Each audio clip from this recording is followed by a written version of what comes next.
Hello everyone, welcome to Rockstar Gaming. My name is Eric. Today we are going to be doing an unboxing of Shipwrights of the North Sea Redux from Garphill Games, designed by Shem, Phillips. So we're going to go ahead, open her up, and see what's inside. If you will notice though, the plastic wrap is off of that. Unfortunately, I've already done this unboxing, but I had a technical issue that came up that I didn't notice until after I was done filming and started editing it. So that is why the plastic is off of this, as well as everything else. So I've already unboxed it, but I'm reboxing it and unboxing it again for you guys so you can kind of see what this has. I do have a couple other things that I got because I did order this from the Kickstarter, so we'll take a look at those things as well. But let's go ahead and take a look at the box here. We got Shipwrights of the North Sea Redux from Shem, Phillips, and by Garphill Games. Now this is a reimagining, redux, whatever, of the game Shipwrights of the North Sea.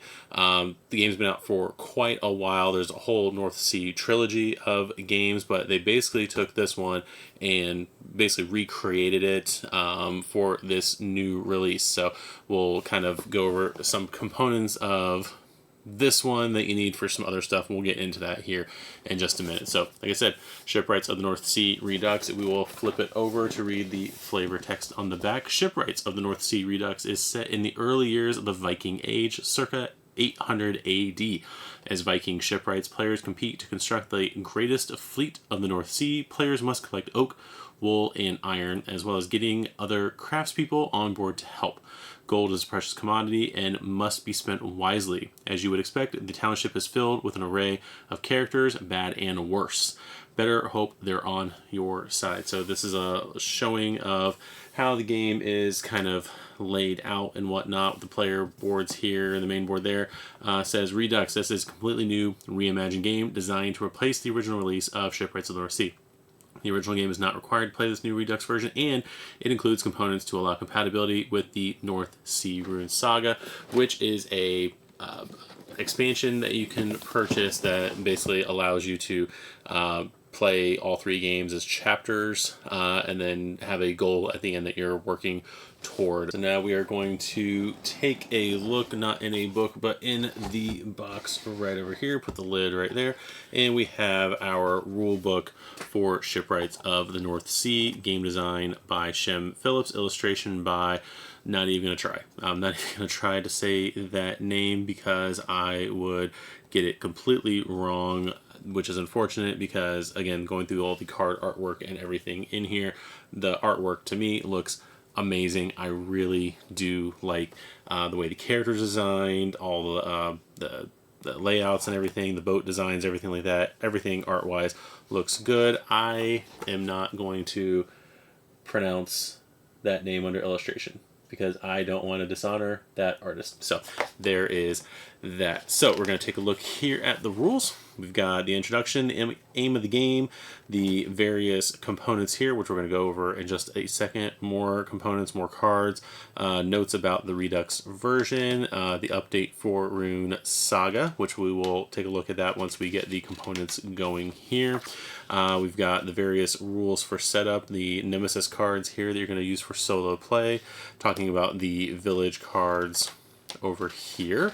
And then we've got resources, game overview, reveal card round, drafting cards for solo play, 2-player, and 3 to 5 player, because there are different ways, I guess, of drafting up to your initial 6 village cards, depending on the amount of players you have. With this having a solo version, I will be doing gameplay of this at some point for our solo series, so be on the lookout for that. And go ahead and subscribe to the channel, hit those notification bells, so that way you know when that comes out. That would be the easiest things. Let's see, we've got take actions overview. I feel like I jumped a page here. Nope, I did not. Take actions overview. Let's see, all the actions in the game you can take. Recruit a craftsperson, discard a village card, recruit a craftsperson, recruit a jarl, and play or recruit a townsfolk.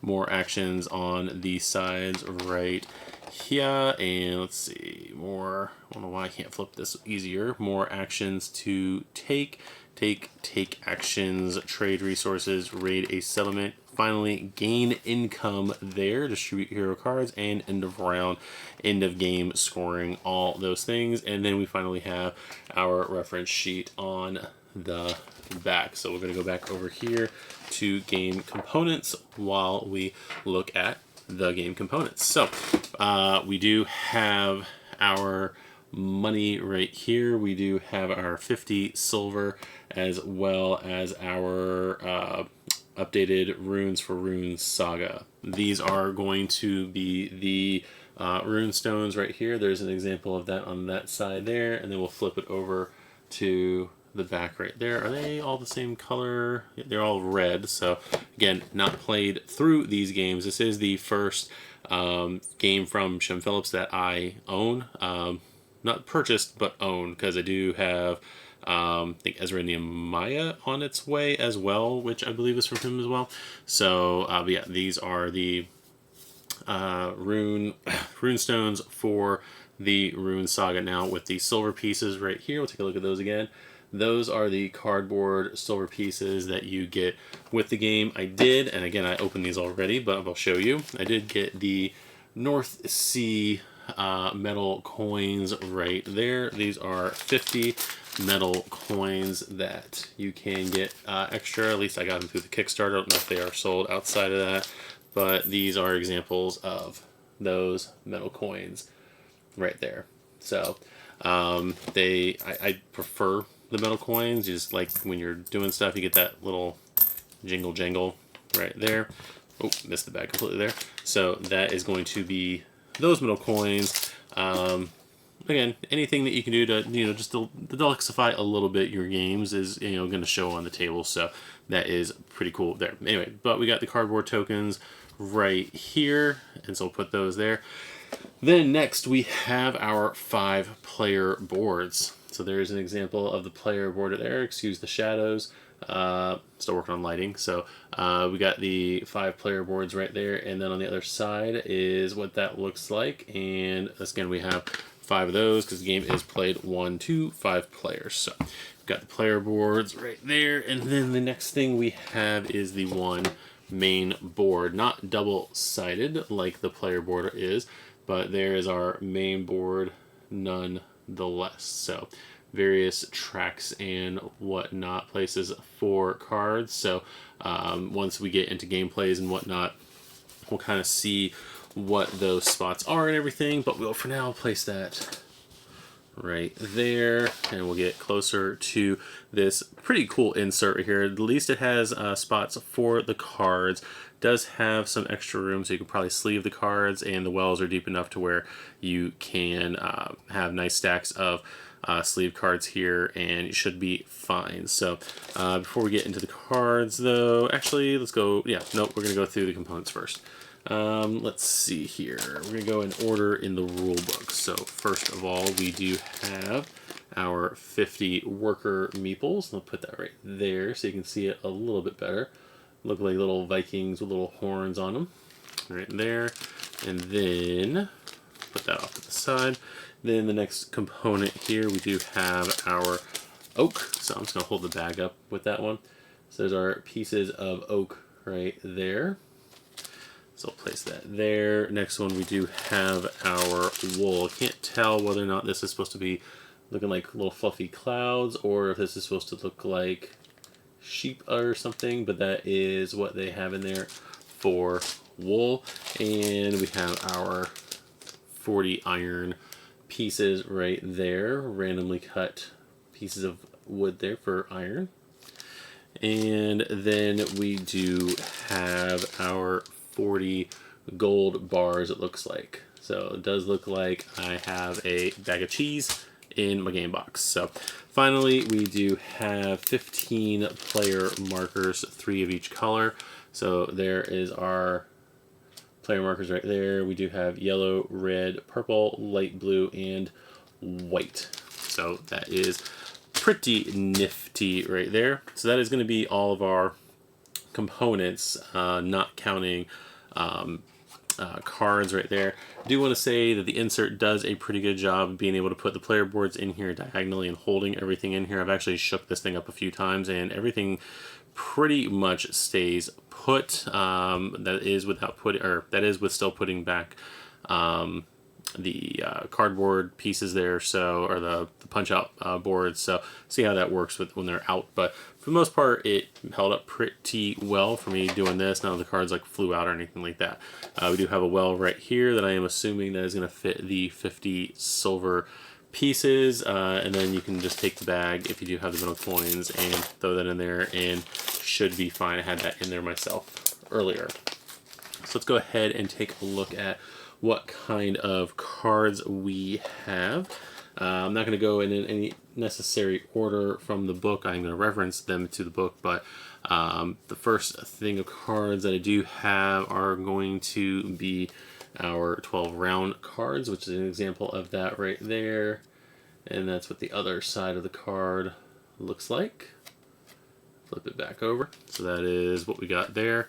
And then, let's see, we do have 15, so we got there 15 raid cards. So there's the character artwork on that side. And on the other side, this is an example of a raid card.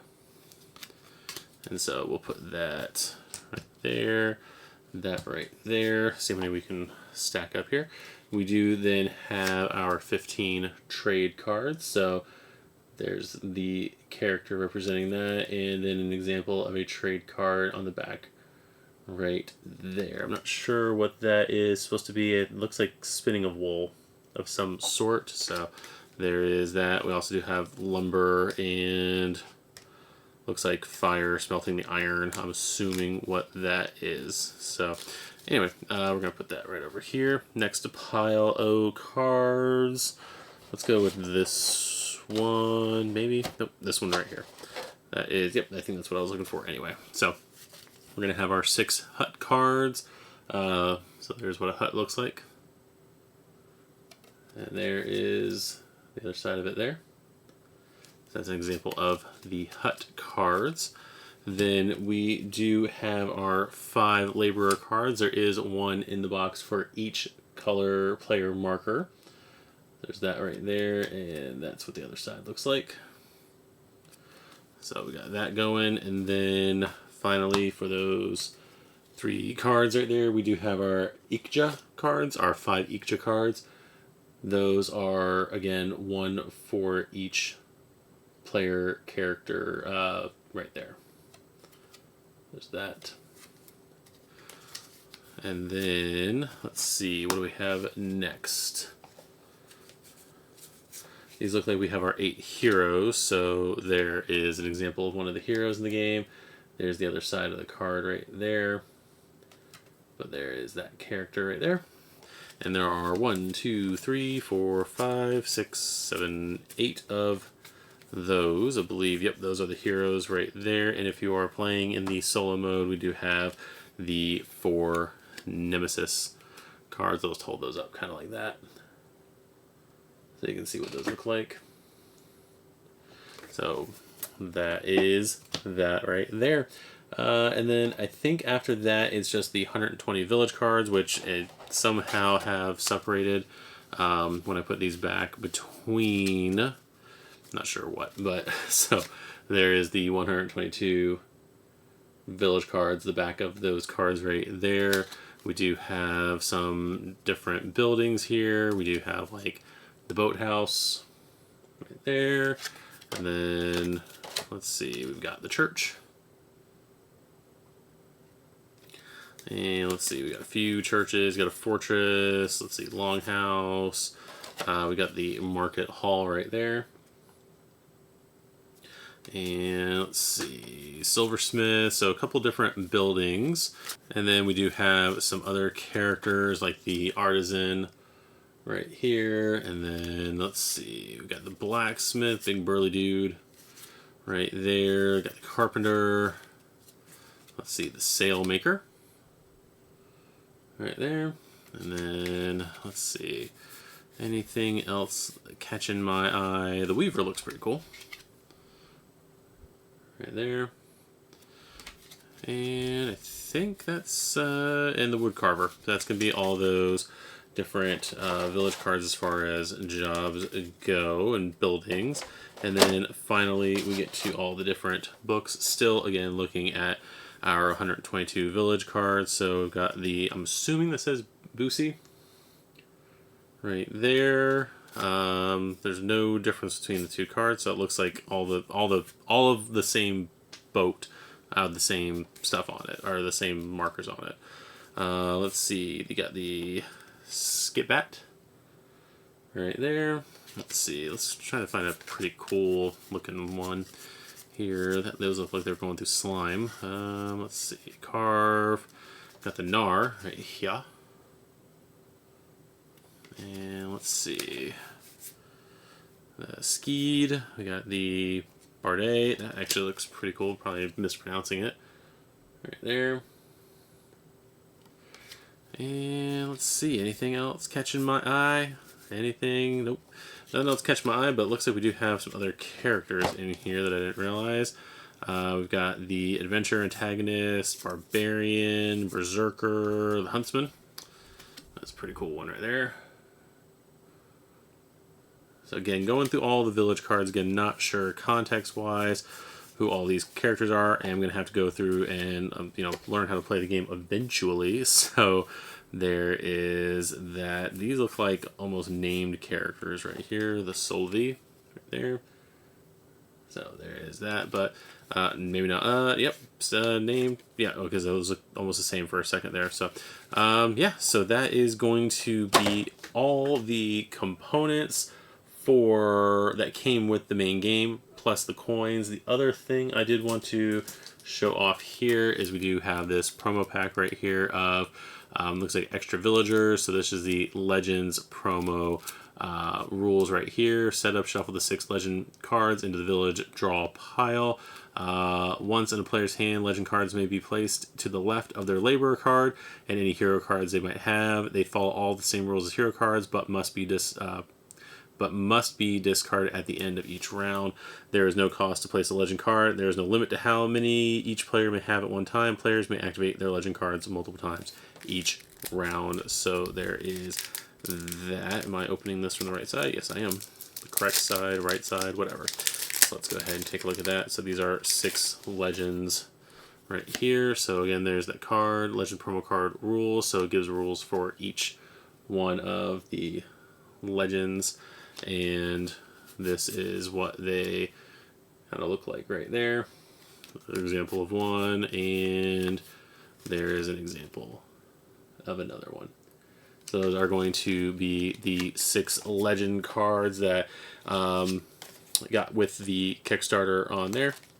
So that is going to be everything for Shipwrights of the North Sea Redux. I don't know, especially with them putting update stuff for Rune Saga, I don't know, I haven't seen anything that they might update the other 2 games, but that'd be something to look at. I know Shem Phillips has some other games in the South Tigris series coming out soon, so be on the lookout for that. I'll probably do a Kickstarter lookabout once that comes out, seeing how that campaign looks. But outside of that, I'd like to thank you guys for tuning into this unboxing of Shipwrights of the North Sea Redux. If you enjoyed this content, go ahead and hit that subscribe button. Make sure that you hit the notification bell to know we're going to be putting out any other unboxings or gameplays in this series or others.